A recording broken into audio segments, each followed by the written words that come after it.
కీర్తనల గ్రంథము 62:1. నా ప్రాణము దేవుని నమ్ముకొని మౌనంగా ఉన్నది, ఆయన వలన నాకు రక్షణ కలుగును. ఈ యొక్క కీర్తనకారుడు చెప్తున్న మాట ఏంటంటే, నా ప్రాణం దేవుని నమ్ముకొని మౌనంగా ఉందని దేవుని వాక్యం సెలవుస్తుంది. ఎందుకు మౌనంగా ఉండాలి అంటే, మౌనం దేవుని దృష్టిలో అంగీకారం అని దేవుడు సెలవిస్తున్నాడు. దేవుని బిడ్డలారా, ఇదివరకు మనం ఎలాగ పడితే అలాగా మనము మాట్లాడవచ్చు, ఎలాగ పడితే అలాగా జీవించవచ్చు. కానీ దేవుణ్ణి అయితే ఎప్పుడు మనం తెలుసుకున్నామో మౌనం దాల్చేవారుగా ఉండాలి. ఎందుకు మౌనం దాల్చాలంటే దేవుని దృష్టిలో అది అంగీకారం అని ప్రభువే చెప్తా ఉన్నాడు.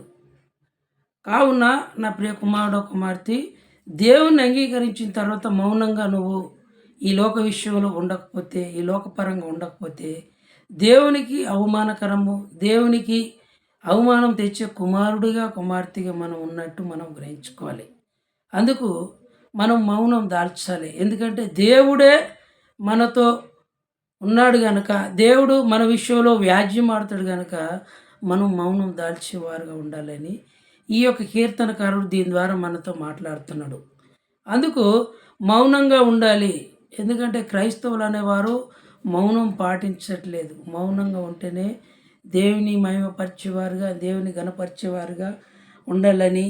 అయితే తన ప్రాణముతో తను చెప్తా ఉన్న మాట అక్కడ, నా ప్రాణము దేవుని నమ్ముకున్నది. ఏ దేవుడు అంటే జీవం కలిగిన దేవుడు. ఆయన సర్వశక్తిమంతుడు, ఆయన సజీవుడు, ఆయన మన కొరకు తన యొక్క ప్రాణాన్ని కల్వరి శిలువలో పెట్టాడు గనక, నా ప్రియ కుమారుడు కుమార్తె, ఆయన మన కొరకు ప్రాణం పెట్టాడు కనుక మరి మనం మౌనం దాల్చాలి. ఎందుకంటే ఆయన అనేక విషయాల్లో కూడా మౌనం దాల్చాడు. ఈ యొక్క శ్రమ దినాల్లో మరి ఎంతో మౌనం దాల్చాడు. ఎన్నో బాధలు, ఎన్నో ఇబ్బందులు, ఎన్నో కష్టాలు, ఎన్నో శ్రమలు, ఎన్నో ఎరుకులు, ఇబ్బందులు గుండా ఆయన ఉన్నట్టు మనం చూస్తూ ఉన్నాం. కనుక దేవుని బిడ్డలారా, మరి దేవాది దేవుడే మౌనంగా ఉన్నాడు అంటే మరి మానవులమైన మనము, ఆయన స్వహస్తాలతో చేయబడిన మనము, ఆయన రెక్కల కింద మనల్ని దాస్తూ ఉన్నాడు. మరి మనం మౌనం దాల్చాలా లేదా? ఆయన కోసం మనము మౌనం దాల్చేవారుగా ఉండాలని ప్రభు పేరట మీకు తెలియజేస్తున్నాను. ఎందుకంటే దేవుడు మౌనంగా ఉన్నాడు. నువ్వెందుకు మౌనంగా ఉండవు? నువ్వెందుకు మౌనంగా జీవించవు?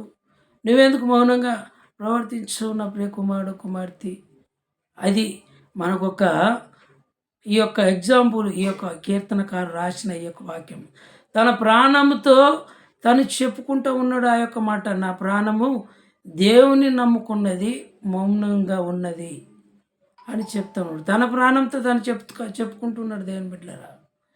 ఇప్పుడు ఆత్మ, శరీరము, ప్రాణము, మనిషికి ఈ యొక్క 3 దేవుడు మనకిచ్చాడు కనుక వాటిని మనము జాగ్రత్తగా మనము కాపాడుకోవాలి. తన ప్రాణాన్ని ఇచ్చాడు, తన ఆత్మనిచ్చాడు, తన యొక్క శరీరాన్ని ఇచ్చాడు మానవులకి.